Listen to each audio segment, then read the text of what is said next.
ओम साई राम। आज के साई लीला एपिसोड में हम कुछ बाबा के अन्य भक्तों के बारे में सुनेंगे। वो जो भी लिखे हैं बाबा के संबंध के बारे में हम वे आपको व्यतीत करेंगे। पहली लीला, तुकाराम बुर्ख, आयु 44 वर्ष, महर जमींदार शिरडी का है। वो कहते हैं साईं बाबा के संबंध में मेरे कुछ व्यक्तिगत अनुभव है। सन 1912 में जब यहाँ पहली बार गोदावरी नहर में से पानी भेजा गया था, तब मैं काम की तलाश में व अपने जीवन यापन के लिए यहाँ से 20 मील दूर कारजी गांव जा रहा था। यात्रा शुरू करते ही मेरी भेंट बाबा से लेंडी बाग आते या जाते हुए हो गई। उन्होंने अपनी बाजू को मेरे गले में डालकर कहा, मत जाओ। मैंने उनकी सलाह नहीं मानी और करंजी गांव चला गया। वहां पहुंचने के एक दिन बाद ही मुझे बुखार हो गया, जो काफ़ी समय तक ठीक नहीं हुआ। रोटी कमाने के लिए काम करने की बात तो दूर, मुझे गुजारा करने के लिए वहां रहने वाले किसी रिश्तेदार का सहारा लेना पड़ा। यह बुखार 15 दिनों तक रहा। फिर कुछ ताकत आने के बाद मैं वापस शिरडी आ गया, लेकिन यहाँ आने के बाद भी मैं 44 दिनों तक बुखार के कारण दुखी रहा। फिर मैंने अपनी माता जी से बाबा की ऊदी लाने के लिए कहा। मुझे ऊदी लगाई गई और अगले दिन ही मेरा बुखार ठीक हो गया। अगली लीला हम सुनेंगे ठमाजी भिकाजी पाटिल शेलके की। वो कहते हैं, प्रस्तुत जानकारी लेखक पांडुरंग बालाजी कवड़े, नांदगांव, जिला नासिक की सन 1955 में प्रकाशित मराठी पुस्तक में की गई है। श्री क्षेत्र शिर्डीचे महान संत श्री साई महाराज याचे चरित्र में से ली गई है। श्री ठमाजी भिकाजी पाटिल शिरडी के वतन के पाटिल है। वे श्री साई बाबा संस्थान कमेटी के कार्यकारिणी सदस्य भी हैं। उनकी आयु आज 75 वर्ष है, यानी सन 1956 में जब लेखक ने उनसे भेंट की होगी।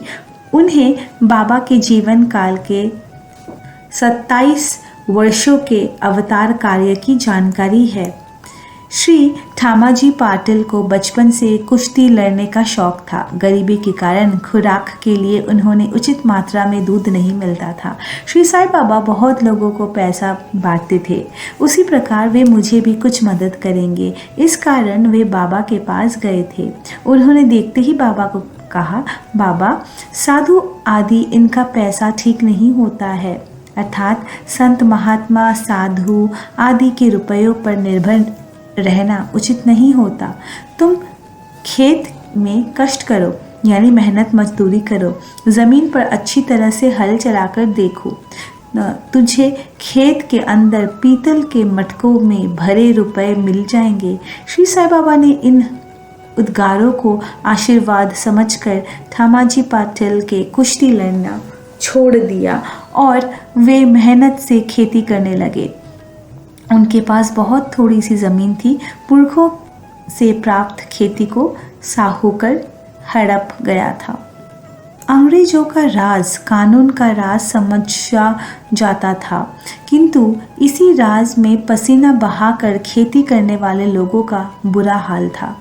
साहूकारों ने किसानों के भोलेपन का फ़ायदा उठाना शुरू कर दिया और हज़ारों एकड़ ज़मीन के मालिक बन बैठे। इधर जो स्वयं मेहनत मजदूरी करके खेती करते थे, उन्हें दिन अवस्था प्राप्त होने लगी। माथे पर लगाने वाले चंदन के तिलक जितनी मिट्टी पर भी उनका अधिकार न रहा।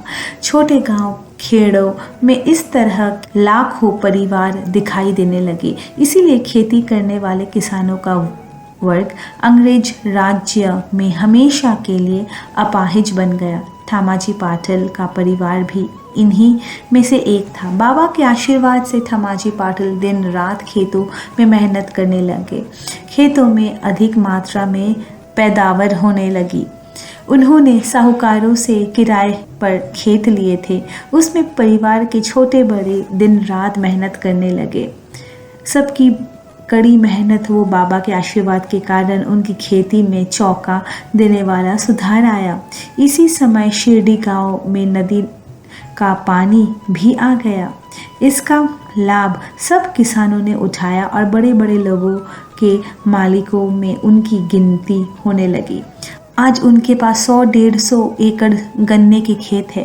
वे लाखों रुपयों के मालिक बन गए हैं। इस संपूर्ण वैभव का श्रेय वो स्वयं को नहीं बल्कि बाबा के आशीर्वाद को देते हैं। इस बात को वे बहुत भक्तिभाव से बताते हैं।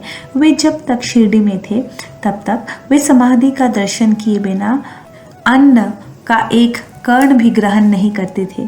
बाबा के प्रत्येक कार्य में वे बहुत लगन व भक्तिभाव के साथ योगदान देते थे। अगली लीला हम सुनेंगे DM मुल्के के बारे में। वो कहते हैं, सन 1915 में हमारे परिवार में एक दुखद घटना घटी। मेरे बड़े भाई का 18 वर्ष का पुत्र, जो प्रथम श्रेणी में BA पास था, जिसका भविष्य बहुत उज्जवल था, वो अचानक ईसाई धर्म को अपना लिया। उसके पिता, जो पुत्र को बहुत स्नेह करते थे, इस घटना से छल्ला गए। वे अशांत हो गए। उन्हें किसी से भी बात करके शांति नहीं मिलती थी। तब स्वर्गीय श्री हरि सीताराम दीक्षित, जो बाबा के विशेष कृपा पात्र थे, मेरे भाई और पूरे परिवार को शिरडी ले गए।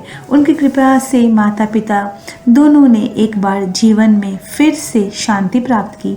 उनका दूसरा पुत्र, जो BA पास है और आजकल GIP रेलवे में कार्यरत है, हड्डियों की सूजन के रोग से पीड़ित था।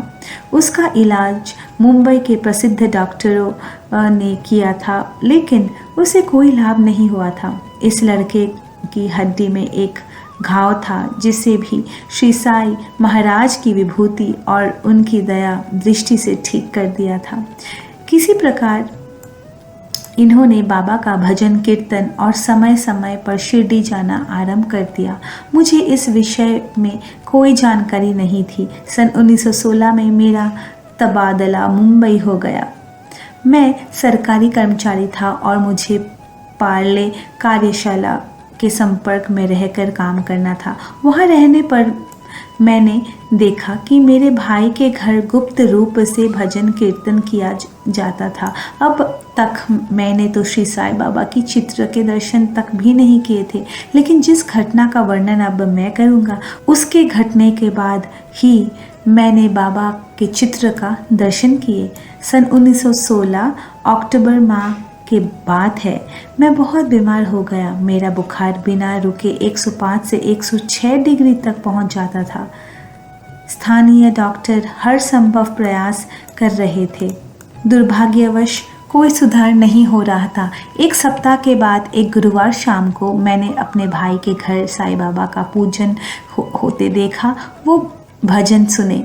यह सब मुझे बहुत अजीब लगा, क्योंकि मैंने वहाँ ये सब पहले कभी होते नहीं देखा था। मैं मानता हूँ कि मुझ में अधिक श्रद्धा भाव नहीं था। मुझे लगता है कि श्री साई महाराज, जो गुरुनाथ के अवतार है, मेरी नास्तिक वृत्ति के अभाग्य से रक्षा करना चाहते थे। मेरा बुखार 104-106 डिग्री था और उस रात मैंने स्वप्न में देखा कि एक बूढ़ा व्यक्ति सफ़ेद कफनी पहने हुए था और उसने अपना सिर पर एक सफ़ेद कपड़ा बांधा हुआ था। जिस प्रकार दक्षिण भारत में स्त्री पुरुष सिर धोने के बाद सिर पर एक कपड़ा बांधते थे। और वे बोले, तुम्हें चिंता करने की ज़रूरत नहीं है, तुम तुरंत मेरे दर्शन के लिए आओ। अगर तुम ऐसा करने का प्रण करोगे तो तुम्हारा बुखार तुरंत ही ठीक हो जाएगा। ये देखकर मैं डर गया और ज़ोर से चीख पड़ा। मैं अपने चीखने की आवाज़ सुनकर जाग गया। मेरे भौजाई, जो मुझे माँ के समान स्नेह करती है, भागकर मेरे सिरहाने आ गई और मुझे भयभीत हालत में देखा। मेरा शरीर पसीने से भीगा हुआ था और आंखों में आंसू बह रहे थे। मैंने उन्हें अपना स्वप्न सुनाया। वो भाग कर गई और श्री साई महाराज का एक चित्र लाकर मुझे दिखाकर पूछा, क्या वे यही थे? स्वप्न में दिखाए दिए बूढ़े व्यक्ति को मैं तुरंत पहचान गया। हमने जल्द से जल्द उनके दर्शन के लिए जाने का निर्णय कर लिया।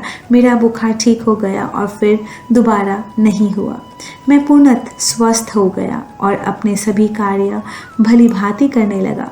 जवान होने के कारण मैं शहरी जीवन की चमक दमक में खो गया और शिरडी जाने के अपने प्रण को बिल्कुल भूल गया। उस दौरान में मुंबई से निकलकर मुफस्सिल विभाग में कार्यरत होने के प्रयास कर रहा था, लेकिन सफलता नहीं मिल रही थी। इस कारण मैं मुंबई में ही रह रहा था। सन 1917 फरवरी माह में बाबा ने मुझ पर दया करते हुए मुझे उस स्वप्न व भूले हुए प्रण की याद दिलवाई।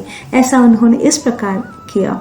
मुंबई से मेरा तबादला नासिक जिला के तालुका मालेगांव में हो गया। वहां पहुंचने का मार्ग केवल मनमाड़ से है और स्टेशन के लिए कोपरगांव पर उतरना पड़ता है, जहां से एक मार्ग शिरडी भी जाता है। मैं मालेगांव पहुंच गया और वहां अपने काम में व्यस्त होकर असली काम को भूल गया। मुझे फिर से बाबा ने संकेत दिया। मैं चिमटे द्वारा किसी महिला का ऑपरेशन कर रहा था। अचानक महिला के शरीर में से एक शल्य चिकित्सा करते हुए कुछ तरल पदार्थ मेरी बाईं आंख में गिर पड़ा। उस समय मुझे इसका आभास नहीं हुआ। मेरी आंख सूज गई और मुझे बहुत तकलीफ होने लगी। उस समय मैं वहाँ पर अकेला था। मैं बाबा से सच्चे दिल से प्रार्थना की। इससे पहले शायद मैंने कभी उनसे ऐसे शुद्ध भाव से प्रार्थना नहीं की थी। उन्होंने बिना मुझे झिड़के मेरी प्रार्थना सुन ली। तब से मुझे दृढ़ विश्वास हो गया है कि श्री गुरु अपने भक्तों को दुखी होते कभी नहीं देख सकते, चाहे भक्त कितना भी चालाक क्यों ना हो। वे तो केवल अहंकार रहित शुद्ध भक्ति ही चाहते हैं। नासिक के सिविल सर्जन के अनुसार मेरे आँख की रोशनी चले जाने के पक्के आसार थे, लेकिन साईं बाबा का धन्यवाद, मेरी आँख एक सप्ताह में बिल्कुल ठीक हो गई। मेरी पत्नी भी वहाँ आ गई। तब हम दोनों ने प्रण किया कि हम साईं बाबा के दर्शन किए बिना मुंबई वापस नहीं जाएंगे, क्योंकि वापस जाते समय हमें कोई परेशानी नहीं होगी। महीने के अंत में मुझे वापस मुंबई जाने के लिए कहा गया और अपना प्रण पूरा करने के लिए हम मनमाड़ से दौड़ जाने के लिए रेलगाड़ी पकड़ने के लिए प्रातःकाल मनमाड़ पहुंच गए। प्लेटफॉर्म पर घूमते हुए मेरी मुलाकात देशास्थ बुकिंग क्लर्क से हो गई और हम वार्तालाप करने लगे। मैंने उसे मनमाड़ आने का अपना उद्देश्य बताया। उसने बाबा के रहन सहन, व्यवहार व चरित्र के विषय में निंदापूर्ण वाक्य कहे। हमने शिरडी जाने का विचार त्याग दिया और मुंबई को जाने वाली अगली गाड़ी पकड़कर वहां से ऐसे भागे जैसे कोई सांप को देखकर भागता है। इस घटना को याद करके आज भी मैं पश्चाताप करता हूँ। एक महीने मुंबई ठहरने के बाद भी मेरी भाभी भौजाई ने हमें शिरडी जाने के लिए राजी कर ली। हालांकि इस बीच कुछ रुकावटें मार्ग में आई। इस बार हमने रुकावटों की परवाह नहीं की। मैं ईश्वर का धन्यवाद करता हूँ कि हमारा इरादा दृढ़ रहा और हमने दर्शन किए। एक महीने पूर्व रेलवे प्लेटफॉर्म पर हुई घटना के निवारण साईं महाराज ने दिया और मैं आपको क्या बताऊं। उसे सुनकर हमें अपने पर शर्म महसूस हुई। उस धोखेबाज से हमने बात ही क्यों की, ये सोचकर हमारी आंखों में आंसू बहने लगी। मैं 4 दिन शिरडी रुका। जिस दिन मैं वापस जाने के लिए आज्ञा मांगने गया, तब बाबा ने आश्वासन देते हुए कहा कि मुझे ज्ञानेश्वरी का पाठ करना चाहिए और मेरी मेज़ पर मुझे बीजापुर के तबादले और तरक्की के ऑर्डर पड़े हुए मिलेंगे। मैंने बाबा को प्रणाम किया और वापस आकर देखा तो मेरी खुशी का ठिकाना न रहा।